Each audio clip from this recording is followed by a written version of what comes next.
प्यारे बुजुर्गों, माताओं, भाई और बहनों,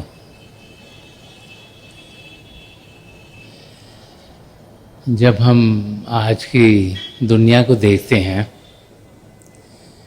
तो हम देखते हैं कि जो लोग कुछ अचीव करते हैं, कुछ अपने लिए करते हैं, उनको ही हम ऑनर करते हैं। अगर कोई स्पोर्ट्स के एरिना में अच्छा खेलता हो, अगर कोई प्लेज में या मूवीज़ में एक्टिंग अच्छी करता हो, कोई म्यूजिशियन अच्छा हो, तो हम सोचते हैं कि इनको ही अपना हम आइडल बनाएं। क्योंकि जैसे जैसे हम अपनी ज़िंदगी को देखते हैं और औरों की ज़िंदगी को देखते हैं तो हम सोचते हैं कि वो लोग जिन्होंने मेहनत करी और किसी स्टेट तक पहुँचे हैं, हमें भी शायद उन जैसा ही बनना चाहिए। बहुत सी बार जब इंसान किसी चीज़ को पाता है तो फिर उसका नज़रिया ज़िंदगी में बदलना शुरू हो जाता है। हर एक इंसान यही चाहता है कि वो अपनी ज़िंदगी सही तरीके से गुजारे। हर एक इंसान चाहता है सुख चैन की ज़िंदगी जिए, ऐसी ज़िंदगी जिए जिसमें वो खुश रहे और उसके अंग संग जो रहते हैं वो भी खुश रहें। ये चाहने के बावजूद हम देखते हैं कि रोज़ाना हमारी ज़िंदगी में हलचल रहती है, चाहे वो घर में हो, चाहे वो ऑफिस में हो, चाहे वो हमारे नेबरहुड्स में हो। और हम देखते हैं कि जैसे हम चाहते हैं वैसे चीज़ें हो नहीं रही और इंसान हर एक यही सोचता है कि जो मैं कर रहा हूँ, मैं चाह रहा हूँ, वो सबसे बेहतर है। ये दूसरों को समझ में क्यों नहीं आ रहा। और जो इंटरपर्सनल रिलेशनशिप्स हैं जिसमें कि हम एक दूसरे से इंटरैक्ट करते हैं, उसको इंसान समझ नहीं पाता और उसकी ज़िंदगी में फिर हलचल बढ़ती चली जाती है। तो इंसान की ज़िंदगी कैसी होनी चाहिए? जब हम किसी भी धर्म ग्रंथ को पढ़ते हैं, किसी भी धर्म की बुनियाद की ओर जाते हैं, महापुरुषों के वचनों को सुनते हैं, तो बार बार हमें समझाया जाता है कि हमें एक ऐसी ज़िंदगी जीनी चाहिए जिसमें हम हर एक को अपने जैसा ही माने। Do unto others as you like others to do unto you, कि औरों के साथ आप बर्ताव ऐसा करिए जैसा आप चाहते हैं वो आपके साथ बर्ताव करें। मगर हम चाहते तो हैं कि हमारे साथ बर्ताव सब बहुत बढ़िया करें, अगर हमारी बात मानेंगे तो हम बड़े खुश होंगे, लेकिन औरों के साथ हम वैसा बर्ताव करते नहीं। क्यों? क्योंकि हम सोचते हैं कि शायद हमारी समझ ज़्यादा है। इंसान की ईगो, उसकी हुमें उसे उस स्टेट तक पहुंचा देती है जिसमें कि हर एक इंसान अपने आप को औरों से बेहतर समझना शुरू कर देता है।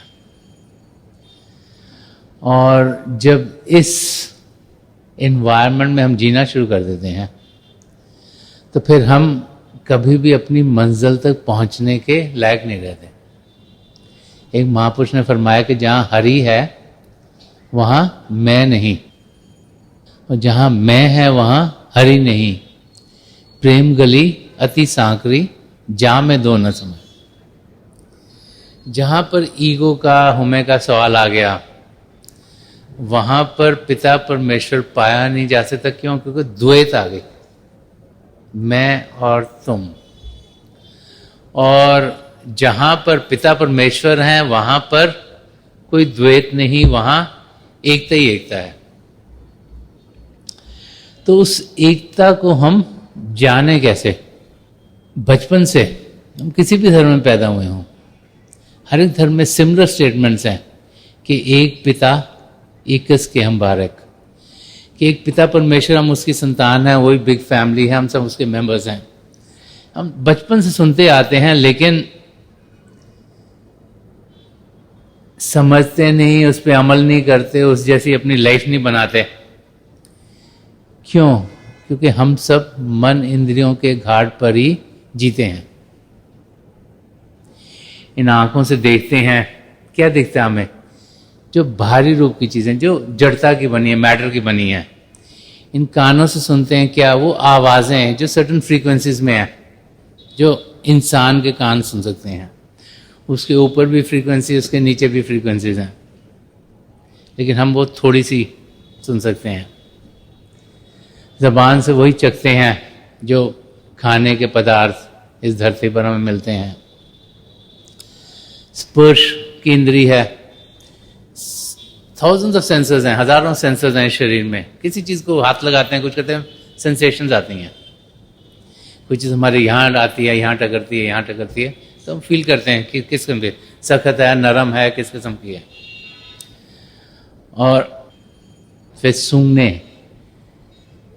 की इंद्री, जिसके ज़रिए इंसान को स्मेल्स, अलग अलग फ्रेगरेंसेस सूंघने को मिलती हैं। तो इन 5 इंद्रियों के घाट पर हम जीते हैं। इसके ज़रिए सिर्फ इस दुनिया की चीज़ें जो कि जड़ता और मैटर की बनी हैं, उनका खाली अनुभव होता है, और वो सब हमें अलग अलग दिखती हैं। अब आँखों से हम चीज़ें देखते हैं, और इंसान देखते हैं, जानवर देखते हैं, बिल्डिंग देखते हैं, और बहुत सी चीज़ें देखते हैं जो इस रेंज में, जो आई की रेंज है, जो दिख सके उससे। और उसमें भारी रूप से हमें सब कुछ अलग अलग अलग दिखाई देता है। जिनको भी देखते, सबकी शक्लें अलग हैं। ये भी कभी हैरानी होती है कि प्रभु ने इतने सारे मोल्ड अलग अलग कैसे बना दिए। कभी कभी होता है कि 2 ट्विंस होते हैं कि शक्लें एकदम सेम हो, वो भी आइडेंटिकल ट्विंस बहुत कम होते हैं, हर एक की शक्ल अलग अलग। फिर अपने अपने कल्चर्स के लिहाज से हमारे जो पहनावे हैं वो भी सबके अलग अलग हैं। तो जब हम भारी रूप से ही सिर्फ देख पाते हैं तो हमें हर एक चीज़ अलग ही दिखती है। तो जैसे हम ग्रो करते हैं हमें यही लगता है ये भी अलग है, वो भी अलग है, वो भी अलग है, वो भी अलग है। इंटरेस्टिंग बात यह है कि आजकल का टाइम्स ऐसा है जो कि साइंस का बहुत जोर है, और साइंस कोई ना कोई थ्योरी प्रपोज करके, एक्सपेरिमेंट करके उसको प्रूव राइट या रॉन्ग कर देती है, और जो साइंटिस्ट कहते हैं हम उसमें बिलीव करते हैं।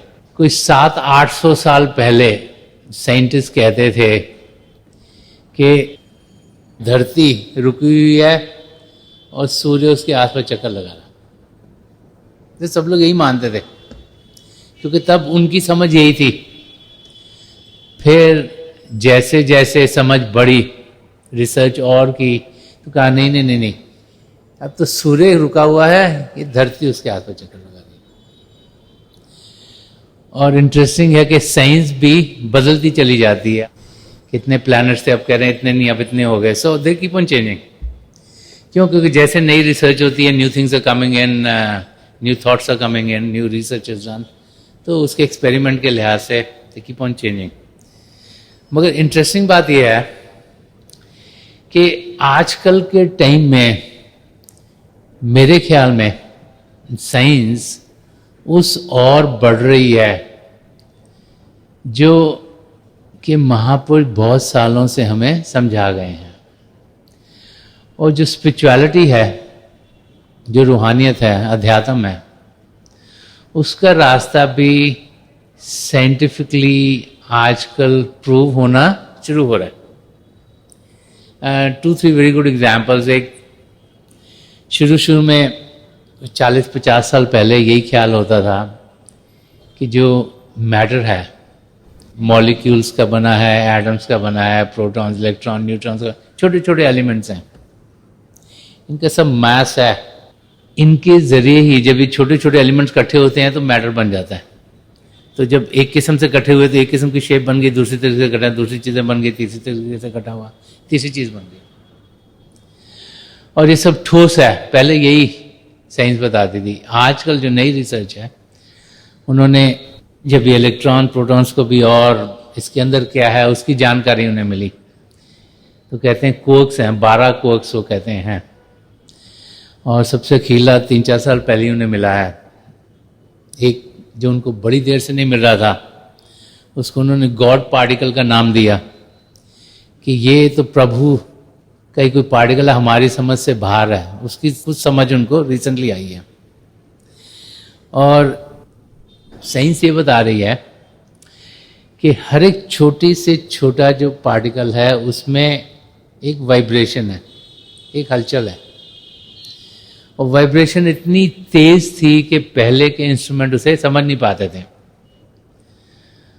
और इंटरेस्टिंग ये है कि हजारों सालों से संत महात्मा कह रहे हैं कि हम सबके अंदर एक शब्द चल रहा है, अनहद शब्द। वो क्या है? वो भी एक वाइब्रेशन है। वो शब्द जिसको चलाने के लिए कोई हाथों की जरूरत नहीं, कोई मुंह की जरूरत नहीं। जो भी म्यूजिक है इस दुनिया का, उसके लिए कोई इंस्ट्रूमेंट चाहिए। इंस्ट्रूमेंट को बजाने के लिए आपको या मुंह चाहिए, हाथ चाहिए, या कुछ ना कुछ बॉडी का पार्ट चाहिए उसको चलाने के लिए, ताकि वो किसी किस्म की आवाज निकाल सके। लेकिन एक शब्द है जो पिता परमेश्वर ने सृष्टि में चलाया हुआ है, उसके लिए किसी इंसान की जरूरत नहीं, वो चलता है, 24 घंटे चलता है, 24 hours a day, 365 days a year, हर समय चलता रहता है, इसमें कोई ब्रेक नहीं है। और उस शब्द के जरिए सारी सृष्टि रची गई है। गुरबानी में भी आया कि अव्वल अल्लाह नूर उपाया कुदरत के सब बंदे, कि एक नूर ते सब जग उपजा कौन भले कौन मंदे। कि सबसे पहले परमात्मा थे, उन्हें वाहिगुरु को, परमात्मा को, अल्लाह को, गॉड को, whatever name you want to use, उनसे नूर उत्पन्न हुआ। नूर को शब्द कहो, नूर कहो, होली वर्ड कहो, कलमा कहो, light and sound of God कहो, क्रिएटिव पावर कहो, और उसी से सारी सृष्टि रची गई है। तो कबीर साहब फरमा रहे हैं कि हम कौन कहने वाले हैं ये ऊंचा है ये नीचा है, क्योंकि सब प्रभु ने बनाया, हम सब एक ही हैं। ये हमारा नजरिया है जो हमें उस स्टेज तक पहुंचाता है, ये ऊंचा है जी, ये नीचा है, ये ठीक है, ये खराब है। मगर जब आप संत महापुरुषों के नजरिए की ओर देखते हो तो वो सबको एक ही नजर से देखते हैं। इसीलिए उनकी संगत में जिन्हें हम कहते हैं अच्छे लोग हैं, जिन्हें हम कहते हैं बुरे लोग हैं, सब आते हैं, और उनके लिए सब एक जैसे हैं। क्यों? क्योंकि वो हमारा बाहरी रूप नहीं देख रहे, वो हमारे जो असली रूप है, जो आत्मिक रूप है, उसकी ओर ध्यान कर रहे हैं, और वो रूप हम सबका एक ही है। पीछे 5 साल पहले एक बहुत बड़ा प्रोजेक्ट पे रिसर्च हो रही थी, कोई जीनोम प्रोजेक्ट कहा गया। सब साइंटिस्ट समझने की कोशिश कर रहे हैं कि रिलेशनशिप फैमिलीज में क्या है। जैसे कई बारी आप सुनते होंगे कि ये जो बच्चा है बिल्कुल अपने दादा के माफक है, सारी हरकतें दादा जैसे करता है, ये जो लड़की है ये नानी के ऊपर गई हुई है। कि ये चीजें कैसे होती हैं, कि क्या चीज है जो कि एक बच्चे को 2 जनरेशन के बाद भी अपने दादा, नाना, चाचा, ताया, मामा, मॉम, डैड उनके जैसे बनाती है। तो साइंटिस्ट ने जब समझना शुरू करा तो कहा कि इंसान के अंदर जीन्स होती हैं, कहते 20,000 से 25,000 जीन्स के करीब करीब इंसानों के अंदर होती हैं।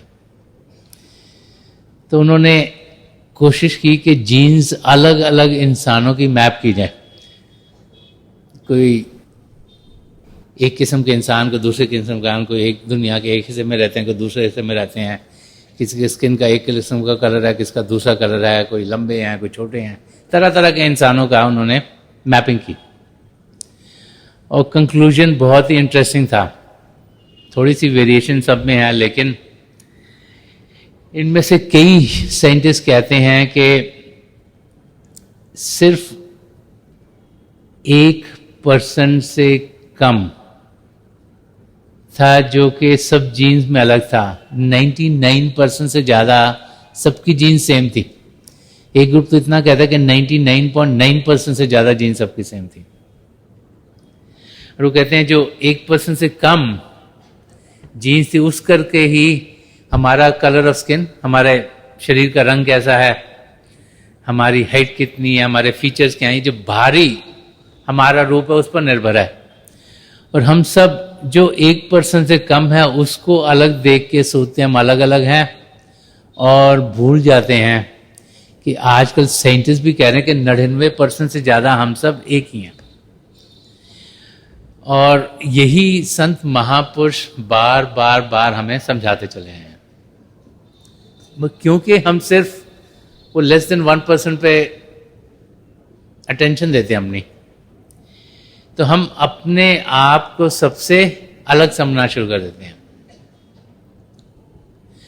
तो जब तक हम उस एकता का अनुभव नहीं करेंगे, जब तक उसको एक्सपीरियंस नहीं करेंगे, तब तक हम अपने आप को सही रूप में जान नहीं पाएंगे। और जब तक सही रूप में जान नहीं पाएंगे तब तक पिता परमेश्वर को हम मिलाप नहीं करवा सकते अपने आप के साथ।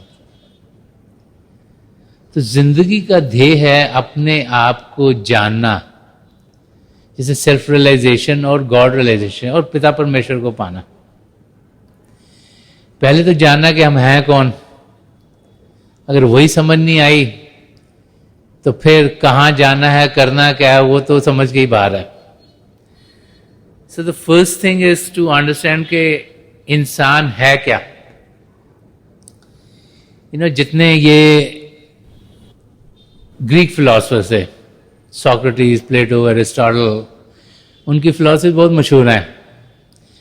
दे all talked about human life, relationship with God. तो मुझे ग्रीस 3-4 बार जाने का मौका मिला है, और उधर एक जगह है जिसको डेल्फिक ऑरेकल कहते हैं, उसकी एंट्रेंस पर गेट पर वर्ड्स लिखे हैं, नो दाई सेल्फ। वहाँ पर पुराने टाइम पर जो फॉरवर्ड थिंकर्स थे, उनके समझदार लोग थे, वो आके लोगों को अपना थॉट्स, अपने ख्यालात पेश करते थे।